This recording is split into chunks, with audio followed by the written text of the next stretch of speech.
আসসালামু আলাইকুম সবাইকে। গত ক্লাসে আমরা দেখেছিলাম যে সুপারভাইজড লার্নিং এবং আনসুপারভাইজড লার্নিং সম্পর্কে। আজকে আমরা দেখব the types of supervised learning. Supervised লার্নিংটা হলো যে লার্ন ফ্রম লেভেলড ডাটা, অর্থাৎ আমরা আমাদের এমএল মডেলটাকে ট্রেন করার জন্য যে ছবিগুলো দিতেছি সেখানে আমরা লেভেল বলে দিচ্ছিলাম যে এইটা হলো আম, এইটা হলো আপেল বলে দিচ্ছিলাম।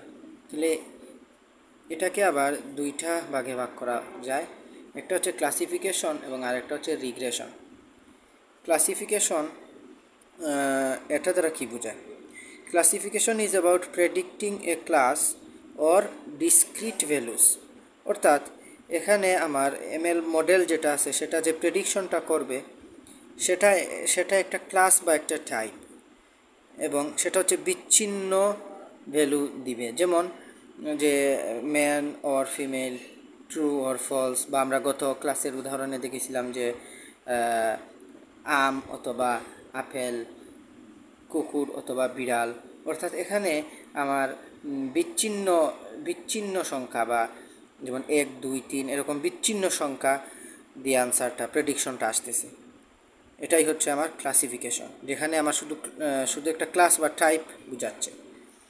কিন্তু রিগ্রেশনের ক্ষেত্রে regression is about predicting A quantity or continuous values, অর্থাৎ আমার এখানে যে প্রেডিকশনটা দিবে সেটা হলো একটা কন্টিনিউয়াস ভ্যালু, অর্থাৎ সেখানে দশমিক সংখ্যা আসতে পারে। যেমন আমরা কিছু উদাহরণ দিলে বিষয়গুলো বুঝতে সহজ হবে। যেমন ক্লাসিফিকেশনের ক্ষেত্রে আমরা যে এখানে আমাদের গত ক্লাসের উদাহরণের মতোই এখানে আমরা কুকুর এবং বিড়ালের মধ্যে পার্থক্য করতে চাই, তাইলে আমার মডেলটাকে অসংখ্য কুকুরের ছবি এবং অসংখ্য বিড়ালের ছবি আমার দেখাবো, তার ফলে সে তাদের মধ্যে একটা প্যাটার্ন খুঁজে নিবে, এবং তখন আননোন একটা প্রাণী দিলে সে বলতে পারবে এটা ডগ নাকি ক্যাট। তাইলে এখানে আমার প্রেডিকশনটা কিন্তু একটা বিচ্ছিন্ন সংখ্যা, ডগ অথবা ক্যাট, এই দুইটার মধ্যে আর কোনো কিছু নাই, তাইলে এটা বিচ্ছিন্ন বা discrete. In classification machine learning model tries to predict a class or a type, অর্থাৎ একটা ক্লাস প্রেডিক্ট করতেছে বা টাইপ প্রেডিক্ট করতেছে। কিন্তু রিগ্রেশনের ক্ষেত্রে, যেমন কোনো একটা শহরের যদি তাপমাত্রার সাথে সাথে বৃষ্টি এই সম্পর্কিত তথ্য দিয়ে যদি ট্রেন করা হয়, তাইলে আমি যদি এরকম বলি যে এই তাপমাত্রায় এই শহরে এই তাপমাত্রায় এত রেইনফল হয়, এই তাপমাত্রায় এত রেইনফল হয়, এই তাপমাত্রায় এত রেইনফল হয়, এভাবে কতগুলা ডাটা দিয়ে যদি ট্রেন করি, তাহলে আমার মেশিন লার্নিং মডেলটা একটা আননোন টেম্পারেচার দিলেও বলতে পারবে যে এই টেম্পারেচারে এত রেইনফল হতে পারে। এবং এখানে রেইনফলটা আমার কিন্তু এখানে রেইনফল এই জিনিসটা প্রেডিকশনটা কিন্তু আমার কন্টিনিউয়াস ভ্যালু। যেমন আমরা যদি বলি এখানে 23.6 ডিগ্রি সেলসিয়াসে 76.3 সেন্টিমিটার বৃষ্টিপাত, 23.7 ডিগ্রি সেলসিয়াসে যেমন 76.4 সেন্টিমিটার বা 77 সেন্টিমিটার, এরকমভাবে কন্টিনিউয়াস ভ্যালু, অর্থাৎ ডেসিমাল সংখ্যা এখানে আনসার আসবে, অর্থাৎ এখানে দশমিক সহ আনসার আসতে পারে, বা এখানে কন্টিনিউয়াস ভ্যালু দিয়ে আমার প্রেডিকশনটা দিবে। এখানে লক্ষণীয় আর একটা পার্থক্য হলো যে আমার in regression machine learning model tries to predict a number, অর্থাৎ এখানে সে প্রেডিকশনটার আনসারটা দিবে একটা নাম্বার, একটা কন্টিনিউয়াস ভ্যালু। কিন্তু ক্লাসিফিকেশনের ক্ষেত্রে predict A class or a type, অর্থাৎ কুকুর অথবা বিড়াল, মানুষ, ম্যান অথবা ওয়ামেন, আপেল অথবা আম, এরকম এখানে কিন্তু একটা টাইপ প্রেডিক্ট করতেছে, আর রিগ্রেশনে একটা নাম্বার প্রেডিক্ট করতেছে। এই সুপারভাইজড লার্নিংয়ের দুইটা ভাগ, ক্লাসিফিকেশন এবং রিগ্রেশন। এদের কিছু অ্যালগরিদম আছে, যেমন ক্লাসিফিকেশনের ক্ষেত্রে decision tree classification, random forest classification, K nearest neighbour. আর রিগ্রেশনের ক্ষেত্রে logistic regression, polynomial regression, support vector machines. আচ্ছা, আমরা এখন দেখব টাইপস অফ আনসুপারভাইজড লার্নিং। এই আনসুপারভাইজড লার্নিং সম্পর্কে আমরা তো গত ক্লাসে দেখেছিলাম যে এরা লার্ন ফ্রম আনলেবেলড ডাটা, অর্থাৎ আমরা মেশিন লার্নিং মডেলটাকে যে শেখানোর জন্য যে ছবিগুলা বা তথ্যগুলা দিতেছিলাম সেগুলোতে কোনো লেভেল নাই, অর্থাৎ আনলেভেলড। এটাকে দুই ভাগে ভাগ করা যায়, একটা হচ্ছে ক্লাস্টারিং এবং আরেকটা হচ্ছে association. Clustering is an unsupervised task which involves grouping the similar data points, অর্থাৎ সিমিলার প্যাটার্নের যে ডাটা সেগুলাকে নিয়ে সে গ্রুপ তৈরি করে। এই উদাহরণটা আমরা গত ক্লাসে কিন্তু দেখেছিলাম যে আমরা যে কতগুলা আম এবং আপেলকে একসাথে করে এমএল মডেলকে দিচ্ছিলাম, কোনো লেভেল ছিল না। তখন সে সিমিলার প্যাটার্নের ফলগুলাকে নিয়ে একটা গ্রুপ এবং সিমিলার প্যাটার্নের ফলগুলাকে নিয়ে আরেকটা গ্রুপ তৈরি করেছিল, যে সকল আপেলগুলাকে নিয়ে একটা গ্রুপ এবং সকল আমগুলাকে নিয়ে আরেকটা গ্রুপ তৈরি করেছিল। ঠিক একইভাবে এখানে আমাদের যে সিমিলার প্যাটার্নের ডাটাগুলাকে নিয়ে সে গ্রুপ তৈরি করে।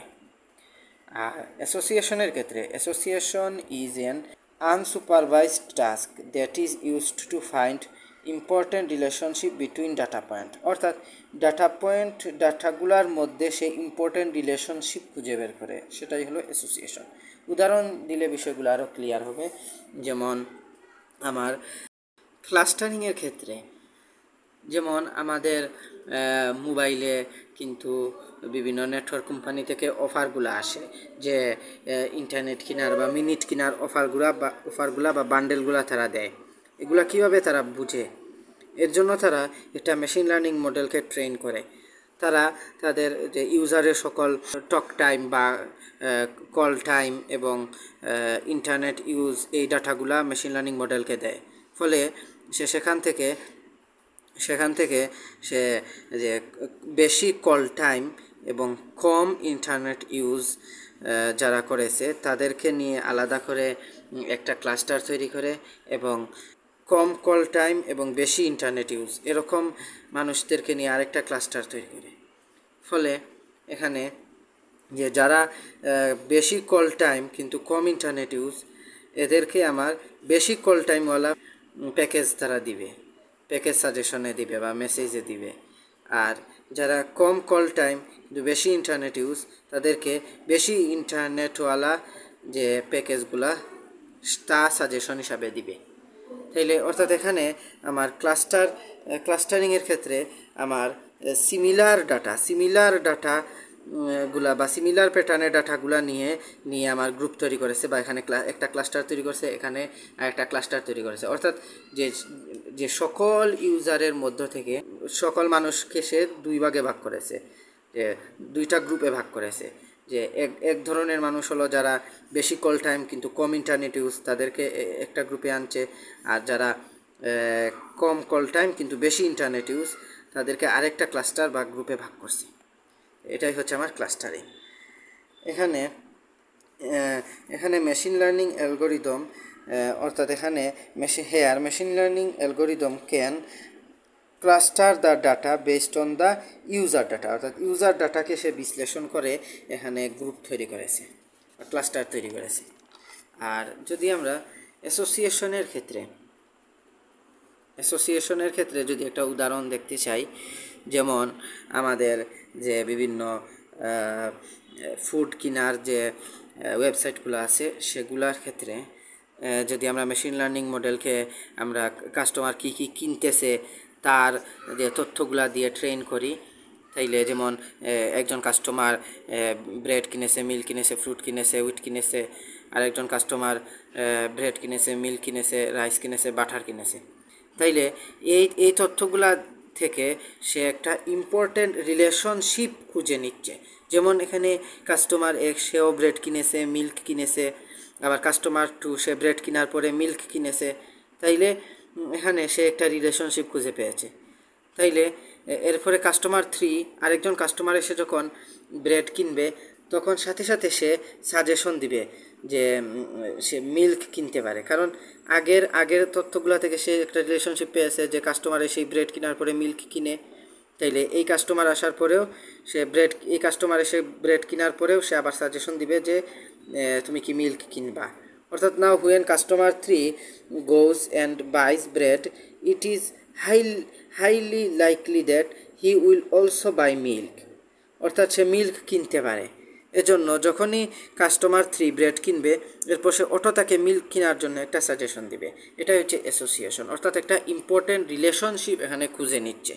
তেমনিভাবে আমরা যে নেটফ্লিক্স বা ওটিটি প্ল্যাটফর্মগুলো আছে সেখানে আমরা যেমন আমরা দেখি যে একটা সুপার হিরো রিলেটেড একটা মুভি দেখার শেষ করার পর যে আরেকটা সুপার হিরো রিলেটেড মুভি দেখার সাজেশন দেয়। এটা কিভাবে? এটাও সেম একই অ্যাসোসিয়েশন পদ্ধতিতে হয়, যে যখন সে যে এই মেশিন লার্নিং মডেলটাকে এভাবেই ট্রেন করা হয়েছে যে আগের ইউজাররা যেমন একটা অ্যাভেঞ্জার মুভিটা দেখার পর সাথে সাথে তারা আরেকটা সুপার হিরো রিলেটেড মুভি দেখেছে, তাই সেখান থেকে সে একটা প্যাটার্ন খুঁজে নিয়েছে। তাই আমাকেও সে সাজেশন দিচ্ছে যে আমি একটা সুপার হিরো রিলেটেড মুভি দেখার পর আরেকটা সুপার হিরো রিলেটেড মুভির সাজেশন আমাকে দিচ্ছে। তাইলে এই যে আনসুপারভাইজড লার্নিং অ্যালগরিদম, এই আনসুপারভাইজড লার্নিং অ্যালগরিদমের অনেক অ্যালগরিদমের মধ্যে কিছু সবচেয়ে গুরুত্বপূর্ণ অ্যালগরিদম কয়েকটা আছে, 5টা অ্যালগরিদম, যেমন K means clustering, hierarchical clustering, এই দুইটা হলো ক্লাস্টারিং টাইপের অ্যালগরিদম। আর আরেকটা হচ্ছে প্রিন্সিপাল কম্পোনেন্ট অ্যানালাইসিস পিসিএ, এটা use to reduce the dimension of data. আর এই দুইটা অ্যালগরিদম আছে অ্যাপ্রিওরি এবং ইক্লেট, এরা হচ্ছে অ্যাসোসিয়েশন টাইপের অ্যালগরিদম। এবং আমরা ভবিষ্যতে এই সকল অ্যালগরিদম সম্পর্কে বিস্তারিত জানব, তাই সাথেই থাকো। আসসালামু আলাইকুম।